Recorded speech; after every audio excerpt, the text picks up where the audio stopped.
కృష్ణా జిల్లాలో ఎన్నికల ఏర్పాట్లు జోరుగా సాగుతున్నాయి. పోలింగ్ కేంద్రాలకు సామాగ్రిని తరలిస్తున్నారు. మరింత సమాచారం మా ప్రతినిధి మహేష్ను ప్రత్యక్ష ప్రసారం ద్వారా అందిస్తారు. అన్ని ఏర్పాట్లు పూర్తి చేసింది. పోలింగ్కు మరి కొన్ని గంటలు మాత్రమే సమయం ఉండడంతో అసలు జిల్లా వ్యాప్తంగా ఎలాంటి ఏర్పాట్లు చేశారో తెలుసుకునేందుకు మనతో పాటు కృష్ణా జిల్లా కలెక్టర్ ఇంతియాజ్ గారు ఉన్నారు. ఆయన మరిన్ని విషయాలు తెలుసుకున్నారు. సార్, రేపు 16 అసెంబ్లీ నియోజకవర్గాలకు 2 పార్లమెంట్ నియోజకవర్గాలకు ఎన్నికలు జరగబోతున్నాయి. మొత్తం మీద ఎలాంటి ఏర్పాట్లు చేశారు? జిల్లాలో ఉన్న 16 నియోజకవర్గాలకు 2 పార్లమెంట్ నియోజకవర్గాలకు జిల్లాలో ఉన్న 3981 పోలింగ్ కేంద్రాలకు సంబంధించిన సిబ్బంది ఈరోజు సాయంత్రానికల్లా వారికి కేటాయించిన పోలింగ్ స్టేషన్స్కి చేరుకుంటారు. ఈ 27,000 మంది నియోజకవర్గ కేంద్రాల్లో డిస్ట్రిబ్యూషన్ సెంటర్స్ ఏర్పాటు చేశాము. వారందరూ ఆ నియోజకవర్గ కేంద్రాల్లో ఉన్న డిస్ట్రిబ్యూషన్ సెంటర్స్కి వాళ్ళ ఉదయమే 7 గంటలకే చేరుకోవడం జరిగింది. ఇప్పుడు మనం ఇక్కడ మున్సిపల్ స్టేడియంలో, ఇందిరాగాంధీ మున్సిపల్ స్టేడియం విజయవాడలో ఉన్నాము. ఇక్కడ సెంట్రల్ నియోజకవర్గానికి సంబంధించిన పోలింగ్ సిబ్బంది చేరుకున్నారు. వీరందరికీ కూడా పోలింగ్ మెటీరియల్ అంటే ఈవీఎంస్, వీవీప్యాట్స్, స్టాట్యూటరీ మెటీరియల్ ఇదంతా ఇవ్వడం జరుగుతుంది. వీళ్ళు ఇవన్నీ తీసుకొని తమకు కేటాయించిన పోలింగ్ కేంద్రాల్లో సాయంత్రం కల్లా చేరుకుంటారు. ఉదయం 5:30 గంటలకే మాక్ పోల్ స్టార్ట్ చేయడం జరుగుతుంది.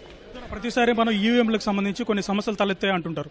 అలాంటి ఈసారి ఏమైనా అత్యవసర పరిస్థితుల్లో సమస్యలు తలెత్తితే అందుకు సంబంధించి దాన్ని అలాంటి లోపాలు ఎలాంటి తలెత్తకుండా ఏమైనా అది చర్యలు తీసుకున్నారు? అన్ని ఈవీఎంలను బ్యాలెట్ యూనిట్స్, కంట్రోల్ యూనిట్స్ వీటన్నిటిని చెక్ చేయడం జరిగింది. మనకు జిల్లాలో సుమారు 50 మంది బెల్ ఇంజనీర్స్ కూడా మనకు భారత్ ఎలక్ట్రానిక్స్ లిమిటెడ్ నుంచి ఉన్న ఇంజనీర్స్ని ప్రతి నియోజక కేంద్రానికి మరి 3 చొప్పున పెట్టుకోవడం జరిగింది. కాబట్టి ఎటువంటి సమస్యలు తలెత్తకుండా టెక్నికల్గా వీటన్నిటిని టెస్ట్ చేశాము. రిజర్వ్లో కూడా మనకు ప్రతి నియోజక కేంద్రంలో సెక్టర్ ఆఫీసర్స్ దగ్గర రిజర్వ్ ఈవీఎంస్ కూడా పెట్టడం జరిగింది. ఈ రాజధాని ప్రాంతాలైన ఈ కృష్ణా, గుంటూరు జిల్లాల్లో ఈ పోలింగ్ ఎప్పుడు జరిగినా అందరి దృష్టి వీటి మీద ఉంటుంది. అలాంటి చోట ఇబ్బందులు కూడా కొంచెం తలెత్తే సమయం ఉంటుంది. అలాంటి చోట ఎలాంటి ఏర్పాట్లు చేస్తున్నారు? ఈ క్రిటికల్ పోలింగ్ స్టేషన్స్ అని, పోలింగ్ లొకేషన్స్ అని 968 గుర్తించాం జిల్లాలో. వీటన్నిటి చోట స్కేల్ ఆఫ్ డిప్లాయ్మెంట్ని ఎక్కువగా పెట్టుకోవడం జరిగింది. తర్వాత వీడియోగ్రఫీ అరేంజ్మెంట్ చేసుకున్నాము. వీడియోగ్రఫీ ఏం చేస్తుందంటే, మనకు ఎవరైనా అక్కడ సమస్య క్రియేట్ చేయాలనుకున్నారో వీడియోగ్రఫీ ఉంటే వారు భయపడతారు. అలాగే దాంతోపాటు వెబ్ కాస్టింగ్ పెట్టుకున్నాము, మైక్రో అబ్జర్వర్స్ని డిప్లాయ్ చేసుకున్నాము. సో ఈ విధమైన మనకు చర్యలన్నీ తీసుకొని ఎక్కడ సమస్యలు తలెత్తకుండా ఎన్నికలు సజావుగా నిర్వహించడానికి అన్ని ఏర్పాట్లు చేసుకున్నాము. ఇప్పుడు ఎండ తీవ్రత దృష్ట్యా ఎవరైనా వృద్ధులు, వికలాంగులు ఇలాంటి వాళ్ళు వస్తే వాళ్ళు ఎలాంటి చర్యలు తీసుకుంటారు?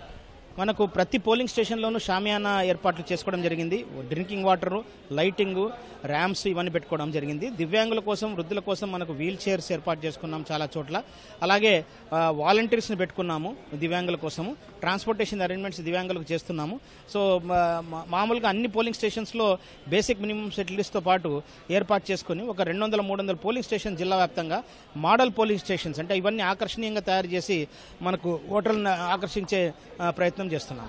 2014 ఎన్నికల్లో ఈ జిల్లా మొత్తం మీద ఏదైనా పోలింగ్ కేంద్రంలో ఏదైనా గొడవలు తలెత్తి పోలింగ్ ఆగిపోయి రీపోలింగ్ నిర్వహించాల్సి వచ్చిందా? అలాంటి ఏమైనా మీ దృష్టికి వస్తే అలాంటి చోట్ల ఎలాంటి ఏర్పాట్లు చేస్తున్నారు? ఇక్కడ గత 2 ఎన్నికల్లోనూ అంటే 2009 కానీ 2014లో కానీ ఎటువంటి మనకు పోలింగ్ రిలేటెడ్ హింసాత్మక సంఘటనలు ఎక్కడ జరగలేదు. ఎక్కడ కూడా రీపోలింగ్ జరగలేదు.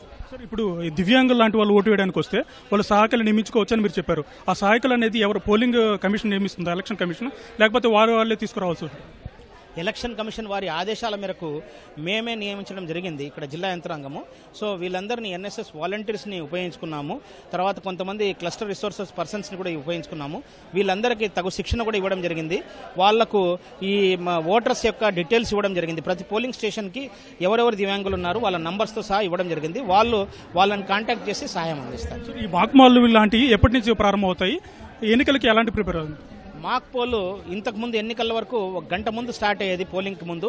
ఇప్పుడు మనకు ఇప్పుడే వచ్చిన ఆదేశాల మేరకు, లేటెస్ట్గా వచ్చిన ఆదేశాల మేరకు 90 నిమిషాల ముందు స్టార్ట్ అవుతుంది. అంటే 5:30కు రేపు మాక్ పోల్ స్టార్ట్ అవుతుంది. పోలింగ్ మటుకు 7 గంటల నుంచి సాయంత్రం 6 గంటల వరకు జరుగుతుంది. ఈ సిబ్బంది మొత్తం ఎంత సమయంలో పోలింగ్ కేంద్రాలు చేరుకునే అవకాశం? ఈ రోజు సాయంత్రం కల్లా వీరు చేరుకొని 5 గంటలకి మనకు రీచ్డ్ అనే మెసేజ్ మనకు రిటర్నింగ్ ఆఫీసర్కి, కలెక్టర్కి ఇవ్వాల్సిన అవసరం ఉంది. ఇది కృష్ణా జిల్లా కలెక్టర్ ఇంతియాజ్ గారు చెప్తున్న విషయాలు. రేపు ఎట్టి పరిస్థితుల్లోనూ ఎలాంటి అవకతవకలు, సమస్యలు తలెత్తకుండా పోలింగ్ అన్ని ఏర్పాట్లు చేశామని చెప్తున్నారు. కెమెరామెన్ బిఎన్ఆర్తో ఉమామహేష్, ఈటీవీ న్యూస్, విజయవాడ నుంచి. Over to studio.